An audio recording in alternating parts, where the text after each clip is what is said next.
twisted minds unique. Sorry, this is Ross Marquand, and you're watching Slash Sisters. Sorry, it's hard to say. You're watching Slash Sisters. What is up, everybody? Welcome back. I'm Slash Sister Hallie, and we are heading back deep into space for some extraterrestrial horror. Yeah, and I'm Slash Sister Jen. Horrors. Extraterrestrial horse? Yes, How do you know they're extraterrestrial? because they have 3 tits. There you go. And as always, I'm Slashole Mike. Yeah. Slashole. And today we are reviewing Alien Resurrection from 1997, directed by Jean-Pierre Jeunet, and starring Sigourney Weaver, Winona Ryder, and Ron Pearlman, and Brad Dourif, and Leland Orson, and Michael Wincott. Yes. And Yes. And you were there? So this one ramps up the sci-fi horror with cloning experiments, new alien hybrids, and plenty of Multiple. creepy and slimy surprises. I'm the slimy one? Yeah, that makes sense. I mean, I am the creepy one. I do work out at Spicala with this slash hole here, so. I don't know how to explain why I'm the slimy one, but it does make sense. What do you see, kids, when a mommy and dad love each other? We're not here to explain the birds and the bees, Mike. Or the ghouls and the goblins. Yeah, that's a good way of putting it. When I get to that point Crotch with my goblins. kids, maybe. Before we dive into this alien nightmare, don't forget to check out our Etsy store at etsy.com/shop//sisters. You will find paintings by me and t-shirts designed by our lovely Hallie and patches to pin or sew onto your battle jackets, your backpacks, your clothes, your jeans, your whatever, wherever you like, all inspired by some of our favorite bands and horror movies. And if you act now, you can get a nice little bottle of my fingernail clippings that I've been saving up just for you. But only if you order today. Gotta get them today. But in all seriousness, shopping the Etsy store is the best way to help support our channel. We really appreciate it, and I know that we love when people buy from us. So I love seeing a Slash Sisters sticker or button or patch or shirt or slash whole shirt on a friend. It's my favorite thing. I'll be honest, that shirt's not available. For select people only. It's a limited shirt for special slashholes. So if you do want one, though, you can send us a message, and I can send you the link for it. All right. So, suit up, stay sharp, keep your distance from any suspicious sacks. Jenny, I'm looking at you. Why is it always me? Because you're the weirdest one out of all of us here.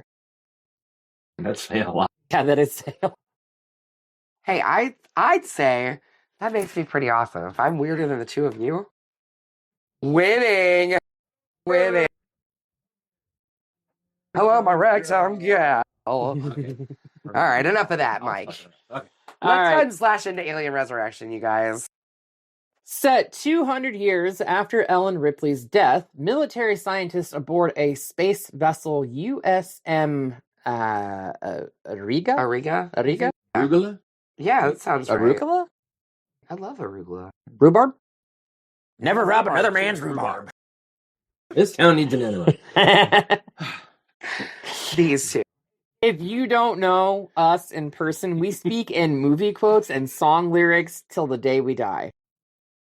But anyway, these ass clowns decide to create a clone of Ripley and designate her Ripley 8, because she's the first successful one, and she actually is the 8th one. Using DNA from blood samples taken from Fury 161.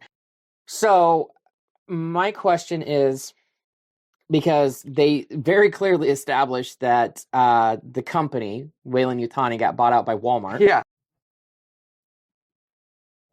Where Walmart. did the blood samples come from? Because she was incinerated. I'd love to know. Maybe they were... So the only thing that I can think of is that Clemens, the doctor on Fury 161, drew some blood after they found her and her cryopod was broken or whatever. That's what I assumed. And because I think in the special edition, they do state that they found blood samples on ice. Okay. on the planet. But it's only in the special edition. So if you watch the theatrical edition of this, you're like, where the fuck did they get her blood from? She fucking was incinerated. They don't care about that. You're letting facts. Well, I mean, facts get in the way of fun, which is always going to be a bad thing. Well, I mean, facts and fun, they just don't mix, you guys. They don't. But I mean, you also have to look at the fact that Sigourney Weaver didn't want to come back and do this. But the only until they drove a fucking boatload of money into her front yard and dumped it there. Approximately $11 million, which was the entire budget for the first Alien film. Yeah. And you can see, and you can tell. Oh yeah. So they take the xenomorph queen's DNA and it's combined with Ripley's, resulting in the clone growing up with an embryo inside of it. The scientists extract the embryo, raise it, and collect its eggs while keeping Ripley 8 alive for further study. Yes, because they were initially going to destroy it. Yeah. They keep referring to it as it. Yeah. But as we find out later, like, she's the most successful clone so far. And she starts having genetic memories. Yeah, they talk about that a little bit. Like, that, I mean, I guess they had to put that in there because otherwise she's not Ripley. She's just a clone with no memories, you know? So they had to, like, find some way to put Ripley in there, even though, like, she ain't Ripley. That's not Ripley. 200 No, years. it is Ripley, believe it or not. Oh, well played. So, as a result of the xenomorph queen's DNA, the clone possesses enhanced strength and reflexes, acidic blood, which it always did before, which, I mean, I guess makes sense because she got it from the xenomorph. Right, but Ripley 8, as we're going to call her throughout this, because it's technically not Ripley. It's not Ripley. Her blood's still red. It's just fucking acidic. Yeah. Okay. Right? But you know something that always like irritated me? I didn't say anything about it when we reviewed Final Destination, the Final Destination 4. When the chick gets smashed in the fucking escalator or whatever, she coughs up black blood. Why? Yeah, because her legs were fucking crushed, not her stomach. Her legs were crushed, not her stomach, and why is it black? That's what I want to know. But there's plenty of, like, black blood getting coughed up in this movie, too. Like, I don't understand. Like, what later when the captain or whatever, like, gets for this, attacked from below? For this, I'm going to chalk it up to color filtration and saturation of the film itself. Changing the color palettes and stuff. Sure. Just based off artistic vision from the French director who could not speak a lick of English. Yeah. So that's I'm going to chalk this up to that. Okay. Because I do know that they used colorized filters for certain scenes. Specifically, the water scene, they put a blue filter over it to make the water more blue and everything like that. Sure. So it also, so this new hybridization of the xenomorph and Ripley 8 has resulted in her having like a psychic link with the xenomorphs as well, making her more empathetic towards them than the humans that she encounters. Additionally, the xenomorph's genetic memory allows the clone to retain a lot of Ripley's memories. I guess it's like something that they just have, which I mean, I guess that makes sense. They're an alien species. They can have whatever kind of genetic weirdness that they want. And oddly enough, it gives her a really good jump shot, too. It works. Which she did sink, by the way. Yes. Yes. Not on the first try. No, it was like 25 tries. And she did get it. The director said, if you don't make it on this one, we're going to just do CG or whatever. Yeah. And she did it, but the ball went out of frame, so no one believes that she did it. But if you watch very, very closely, you can see Ron Perlman's character smile like the instant it goes through the fucking net. And then because they sat there for 25 fucking takes watching her try. Right.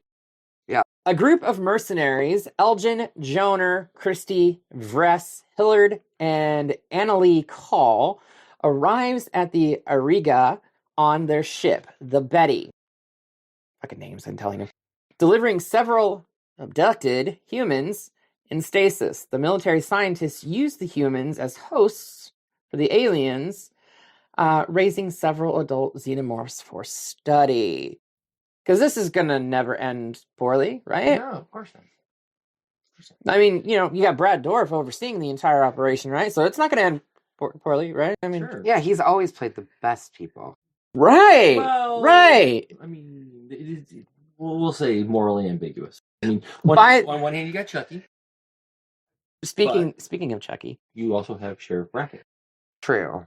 and he's the best True. Sheriff Brackett. He is the best Sheriff Brackett. I don't know, Charles Cyphers was pretty good. But speaking of Chucky, while we're off topic, right, real fast, I just want to bring this up. I did read today that they're currently starting pre-production on a new Chucky film that is going to pick A up film after the events of the the show. series.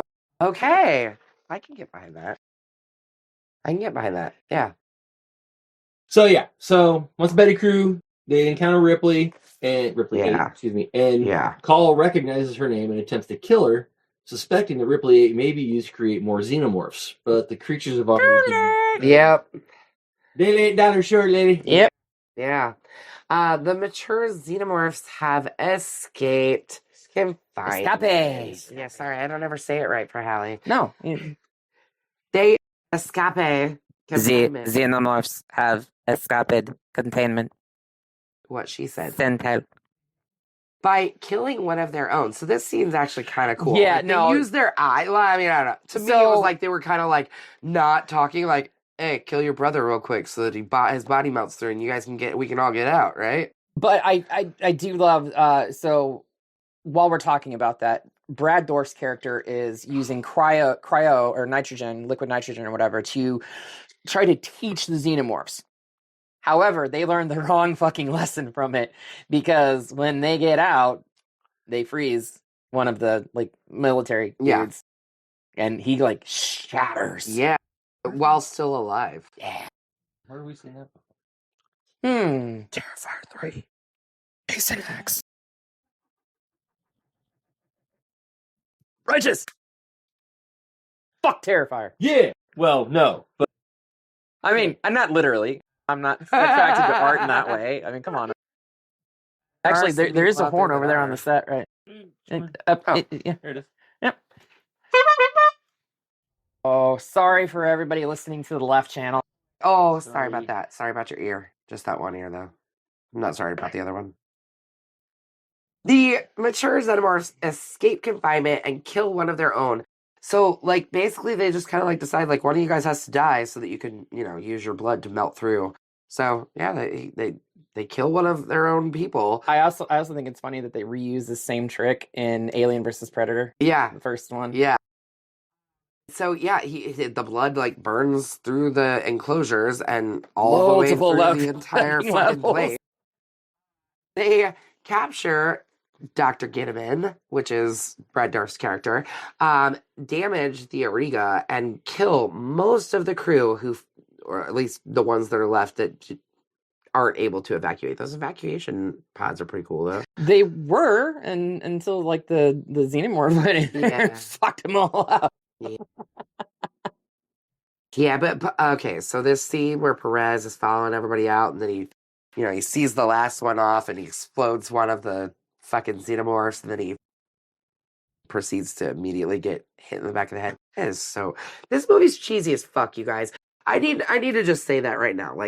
Joss Whedon, I do like Joss Whedon. I do like some Joss Whedon stuff, but this movie's trash. There's a lot of really stupid. Okay, You're venting. I'm venting. There's a lot of stupid ass lines and stupid ass shit that happens in this movie. It just doesn't. I don't like it. Because of this, Joss Whedon was inspired to do Firefly, right?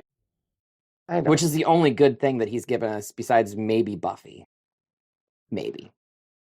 I didn't like Buffy. Cabin in the Woods. He didn't direct it. But he was behind it. He produced it. That's it. He didn't even fucking write it. He helped with some writing. His brother fucking wrote it. Come on now. You know they did that shit together. Anyway. So yeah, General Perez has his whole salute and this whole cheesy ass knock in the back of the head with the xenomorph. He's got some really cheesy shit. That being one of them. Hey, what's that over there by your hand, Jenny? Fuck. Fork. Fuck. Fork. Fork. Fucking fork. Fucking fork. Fucking fork. There you go. That was probably a Joss Whedon line too. No, I guarantee it was a Joss Whedon line. Fuck. Anyways. Military scientist Dr. Wren, believe it or not, that character was originally written for Bill Murray. Oh. You're right. Can Actually, you that imagine might Bill have made the Murray? movie in that? better. No. It might have made the movie better. I can't picture It's Bill Murray. already pretty silly. I know, but like, the Dr. really Wren is campy actually shit. pretty serious with what he's is. doing in this. He And is, can you for the most imagine part. Bill Murray trying to play that? He wouldn't have played it serious at all. He would have played it for No. laughs. That's Bill Murray. And I would have liked it. It would have turned it into a straight comedy at that point. You know? Isn't it? Not really. Maybe I should watch it as a comedy and it would make it better. I mean, Joss Whedon said straight up that the whole thing was not taken into the context that he wrote it. Like, they didn't act it the way it was supposed to act. They didn't score it the way it was supposed to be scored. They didn't direct it the way it was supposed to be directed. Well, it's hard when you write something and they take it in a completely different direction than what you thought it was going to be, or what you witnessed, or Right. imagined that it was going to be. Anyway, Dr. Wren reveals that the ship's default command in an emergency is to return to the point of origin. Earth. What a shithole. Yeah, right. Especially when they do get there. Yeah. Realizing this would unleash xenomorphs on Earth, Ripley ate the mercenaries, Wren, a soldier named DeStefano, played by Raymond Cruz. Yeah. Love that guy. That's Tuco.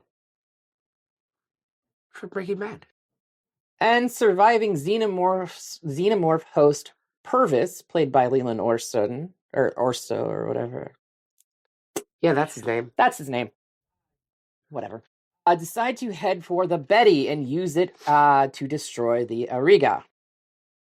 Now, along the way, Ripley 8 discovers a laboratory containing the grotesque results of the previous 7 failed attempts to clone Ellen Ripley. And these are pretty... They're pretty fucked up. The one that is on the table begging to die. Yeah. Now, we get some, like, genuine body horror in that. Like, as soon as I saw her, I was like, ooh, that reminds me a little bit of The Substance. Like, and this came out in 97. Yeah. It wasn't nearly as fun of a party, I don't think. But no. But I will say that the practical effects on this one, pretty dang good. I like it. So, yeah, it did beg Ripley to euthanize it. Yeah. She says it did, but she does. And then she incinerates the lab. Which, like, okay, I get, like, she's incinerating the lab, but, like, that's just a flamethrower. Like, that woman would have... She never screamed. The experiment never even screamed or anything. She could also barely talk, too, so maybe her vocal cords were damaged. But, like, she didn't even, like, flail around like it was hurting her or anything. It was just like, fire, dead. Well, okay, I'm being nitpicky. Okay, but they're kind of... I mean, when you watch them, they are kind of unfeeling and so, I mean, there's the emotion... That's true. Isn't there, and you know, yeah, they're not developed as humans. Do a certain thing, but again, that's what I mean. But if she has anywhere close to the strength and agility that Ripley 8 has, she may not have felt it. Yeah, but like the nerve endings could have been like completely, you know, fair. I'm just saying. Yeah. So as the group tries to navigate getting out of the damaged ship, this scene's actually really cool. You mentioned it earlier. It might be the only redeeming thing about this whole movie. To be completely, I tell you what, I have this theory that before like all the like continuations, Prometheus and stuff like that, where we're getting the backstory of the xenomorphs. Prior to that, I think the xenomorphs lived on a water planet because do you see how fucking fluidly he swims through the goddamn water? Yeah. I think they're fucking aquatic. We've been in outer space for everything leading up to this. Right. We've never seen them in that element. Right. Before. We don't know where the xenomorph. I mean, at this point in the story, we don't know where the xenomorphs originate from. Yeah. We don't know if they have a home planet. We don't. I mean, obviously, they don't have a home planet in the sense that they're procreate, reproduce like standard biological entities, but. I think they're based from an aquatic planet, based solely off of how fluidly he swims. You know, aquatic animals lay eggs, so just saying. Anyways, yep. Yeah, no, that's okay. As they're trying to get out of the ship, they go into a flooded kitchen and they swim through it, being pursued, as Hallie said, by 2 xenomorphs. One of the xenomorphs is killed, but the other snatches Hillard, which is like the other female character. We really don't know much about her. You get a lot of backstory on Call eventually, but other than the fact that these are all mercenary space pirates. I mean, I wouldn't necessarily call them mercenaries. They're definitely space pirates. Right. Stealing That's another ship's cargo. Yeah, that's essentially all we get about her, though. As they escape the kitchen, the xenomorph returns and blinds Christy, who sacrifices himself to the creature. Or to kill the creature. Ren betrays the group and shoots Call point fucking blank. And she falls. A twist! But wait, there's more. And she falls, presumably to her death. A twist! But wait. She slammed through because she's a fucking synth and opened up the door from the other side because Ren broke the thing and like disabled the door and whatever. Yeah. And Call confesses that she is one of Wayland's legendary extraterrestrial generation of synths called the Autons, who were so lifelike that they gained consciousness and rebelled, burning their internal wireless modems. Words are hard. Sound it out.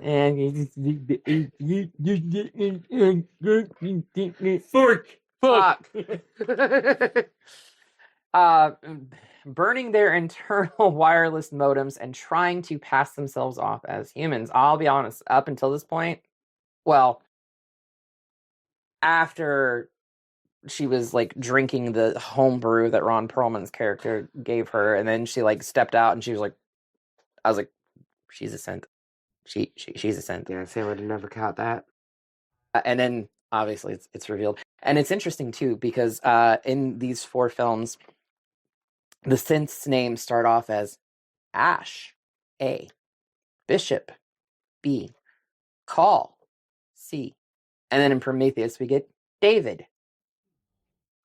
How about that? I know, I'm full of useless fucking knowledge. Who defunct it? Why do you think I do this channel? She needs to give all her useless knowledge to us and you guys. I mean, I've got a lot, but Yeah. mine's a lot of other weird things, like pig's orgasm for an hour and stuff. Anyway, That is pretty weird that you know that. And now you're burdened with that knowledge too.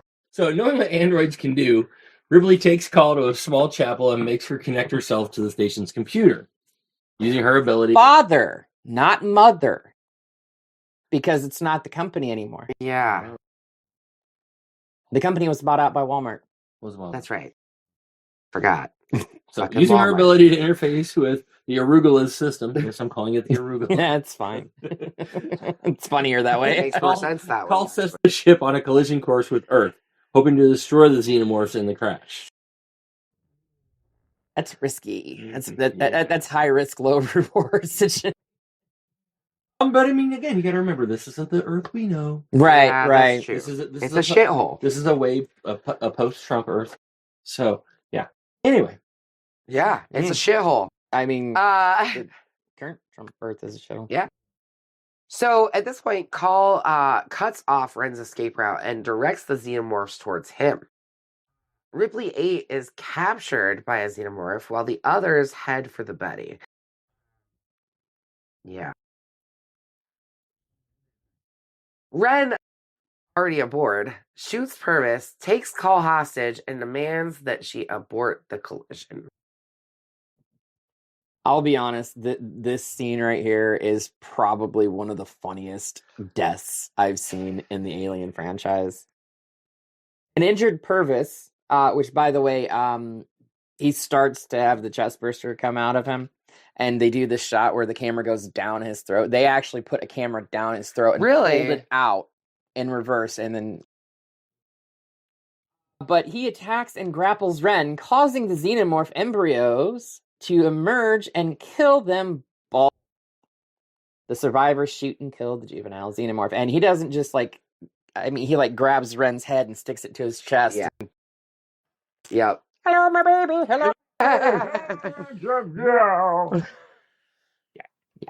so Ripley 8's taken to the xenomorph nest where she finds Geddeman alive and partially cocooned. Which is a callback to the first Alien. Yeah, with Sam, what's his name? Tom Skerritt. Tom Skerritt. Yeah. Tom, Sam, whatever. Xenomorph Queen having developed a uterus due to her genetic contamination with Ripley 8, gives birth to a xenomorph with overly human traits. This thing's fucking freaky. I mean, are they overly human? I guess for a xenomorph. For a Yeah, xenomorph, yeah. it's Um, more human than xenomorph at this point, even though it's Yeah. got like 8 legs. Weird halo.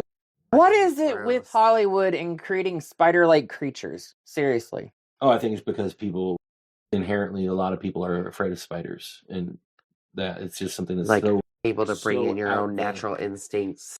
so outside of the realm. Makes sense to me. Unable to bond with the queen, the hybrid xenomorph recognizes Ripley 8 as its mother and kills the xenomorph queen and Getamin. Ripley 8 then takes advantage of the distraction to escape and make her way to the Betty, but not before having a long, drawn out, really weird, like Mother, touching, baby. licking weirdness. I don't Right. know what the fuck was going on in that scene, but it was weird.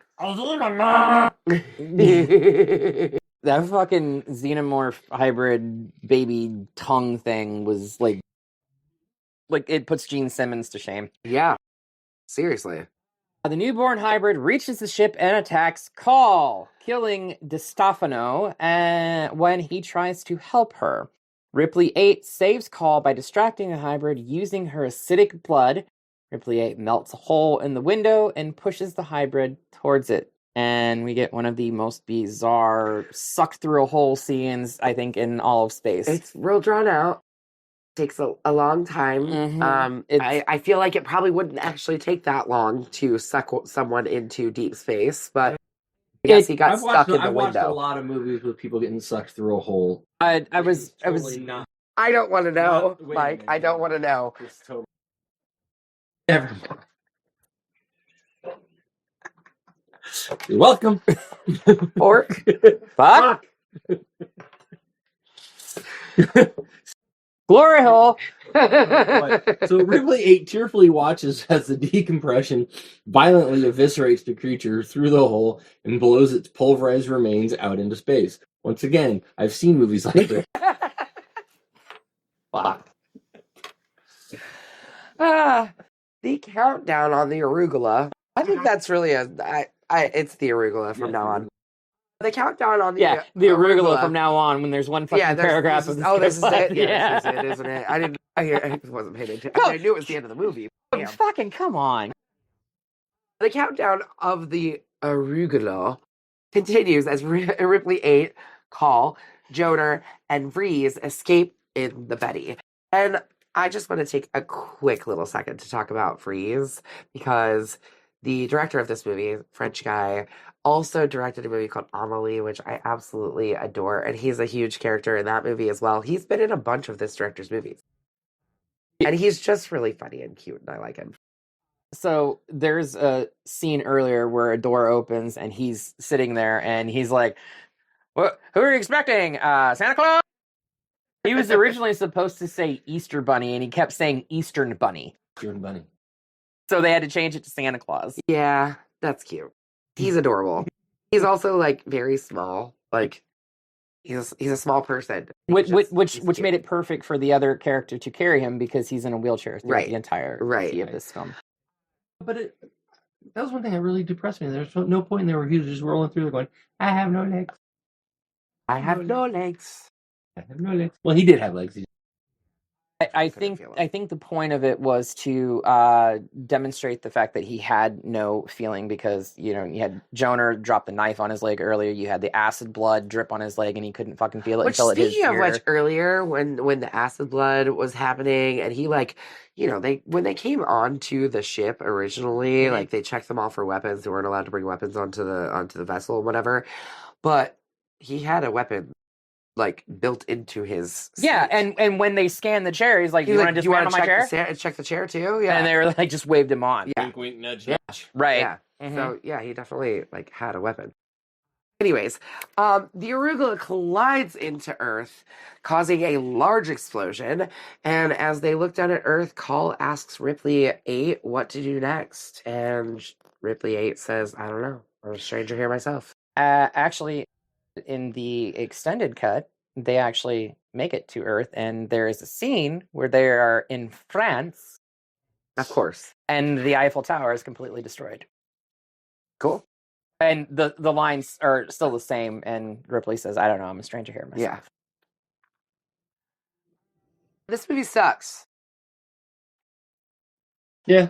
Yeah, no. It's really... It's got its very obvious problems. There's some cool stuff about it. It's definitely got... I mean, it's still an Alien movie. Yeah. Yeah. This thing just, it screams contractual obligation. Oh, yeah.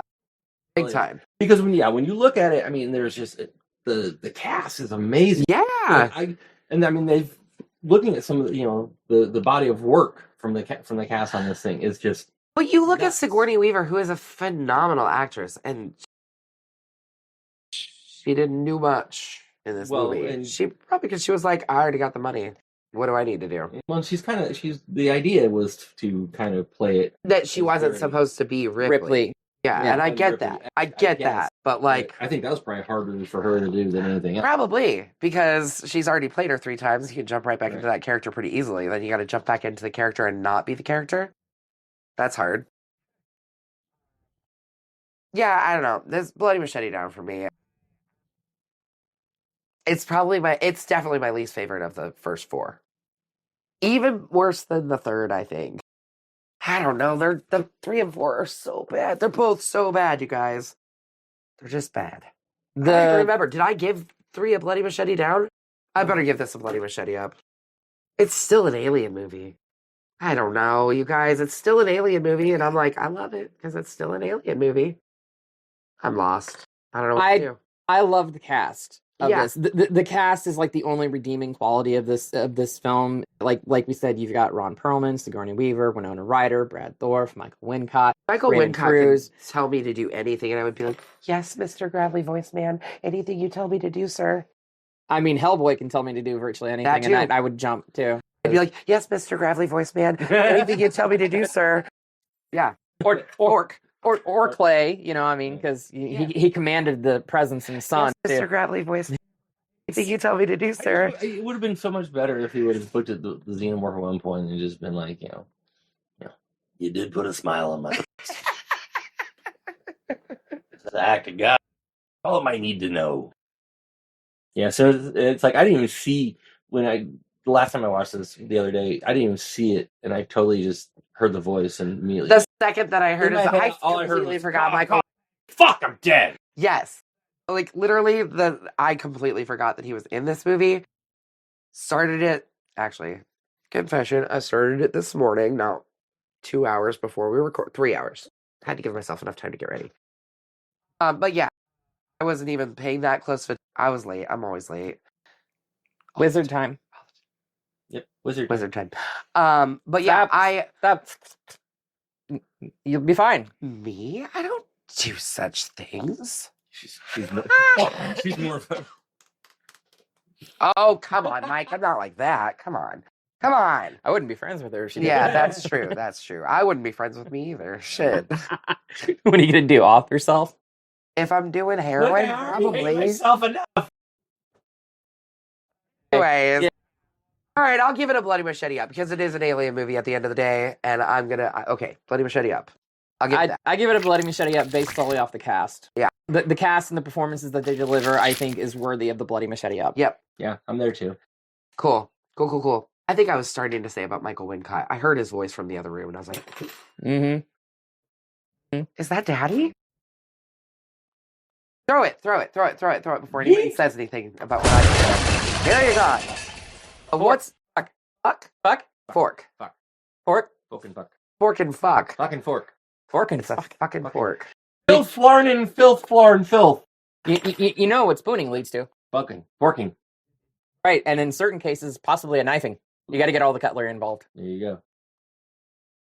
I actually do not know what we're doing next. I don't either. I was gonna say, Hallie, what are we doing next? Mike's in the way. I can't even see. Sometimes I can look over there and see what the next movie is. It's gonna be a surprise for everyone. Let's see. 1, 2, 3. Oh, Child's Play 3. Why'd we do so many shitty movies in a row? I don't know, Jenny. Why did we do so many shitty movies in a row? Okay, so full disclosure, I was just sitting there. Hallie was, giving her input. Amy was putting things into the calendar, and I just kept saying, okay, this next, and this one, and this one. So this is my fault. I gave you guys honestly, 3 shitty movies in a row. Honestly, we're trying to bust through franchises for y'all. That's a big part of it. There's a lot of franchises. Don't worry, we have to get through this one. And Final Destination, and Well, Saw, Bride of Chucky, Alien, all of the Predator. Chucky's not so bad. Chucky, oh gosh, we're getting deep into the franchise, like into the deeper parts of the franchise where things get fucking weird. This is the franchise, they won't be inviting me back for, because I am a full believer that everything after Child's Play 2 was hot fucking garbage. So, yeah. Everything after Child's Play 2 just turned into a comedy. It is. Yeah. It is. Honestly. It's pure comedy. They did my boy Chucky bad. But I anyway, like the make TV sure you series. watch this and come back here next week when we dive into Child's Play 3 when Andy goes off to military school because he needs that discipline in his life. Just, what, how many years did this one come out after the second one? A couple of years? Not What was it, even. like, not even? I think it was like a And year. suddenly he somehow is like They do a time 10 jump. years older. They do a time jump. Yeah. It makes... Which is why they recast him. That's not how that song goes. Anyways, come back next week. We're going to watch this, whether we like it or not. But until then, we would Slash like it. you to slash the subscribe Subscribe button. Because Jenny doesn't know what she's talking about. Stab that like button. And ringing the grave bell. So you don't get buried alive. You stay up to date on all the crazy shit we're doing on this channel.